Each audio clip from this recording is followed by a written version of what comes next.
Hi there kids, Pastor Jim here. So today is Monday, Thursday. What? Which one? Monday or Thursday? It's obviously Thursday. What are you talking about? No. Maundy. The word Maundy comes from the word mandate you may have heard before. It's just like a command, like telling someone they have to do something. You might think to yourself, oh boy, here I am getting ordered around again, but the kind of command that Jesus gives us is a very easy but kind of complex command. It's love one another. Well, you might ask yourselves, what sort of thing am I commanded to do if I'm supposed to love one another? Pretty open-ended, right? You could do a lot of things that show someone else that you love them.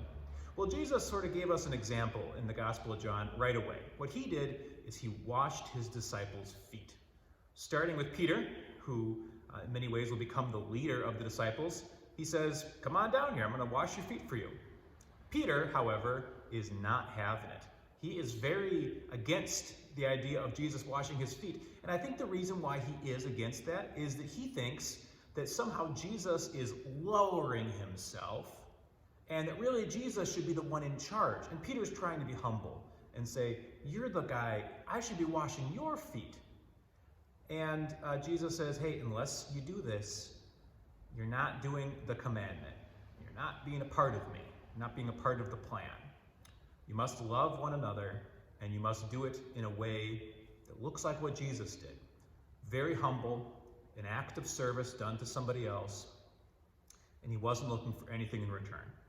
He was just washing the feet of one of his disciples.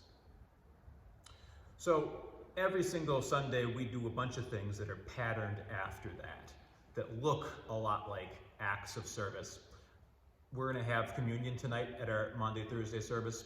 That is another one of those things where we share a brief foretaste of a meal together, but it's done in love. We gather around a table lovingly. Have you ever gone on a picnic, for instance, with friends or family, and everyone brings something? And that's your way of showing that you're a part of the group too, and that you care about them, that you brought something delicious, like a nice watermelon or something. I can't wait till it's summer.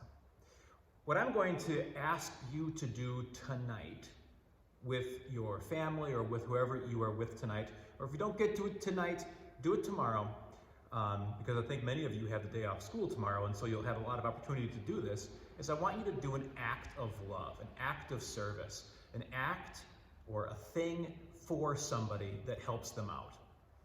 This is the basin, and these are the towels that we're going to wash somebody else's feet with in the service. You don't need to do that. You don't need to wash somebody's feet, but you could wash somebody's dishes for them.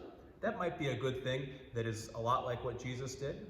Or maybe you can clean something up without being asked. These are all very simple things, and they're ways that we show love. You could say it too. You could say it to somebody who needs to hear it. Maybe grandma, maybe it's a friend. So all I care is that you in your job today do two things. Number one is just to know that Jesus loves you and is here humbling himself for you, out of love for you. That's the whole point of the gospel. So you got to know that, first of all, if I'm doing my job. And the second thing is that should motivate you also to go do it for somebody else in an act of love that looks like what Jesus did. If you get that done, then you have accomplished Maundy, Thursday. I will see you all again tomorrow. Tomorrow is Good Friday. By the time I'm with you again, this altar won't look like this.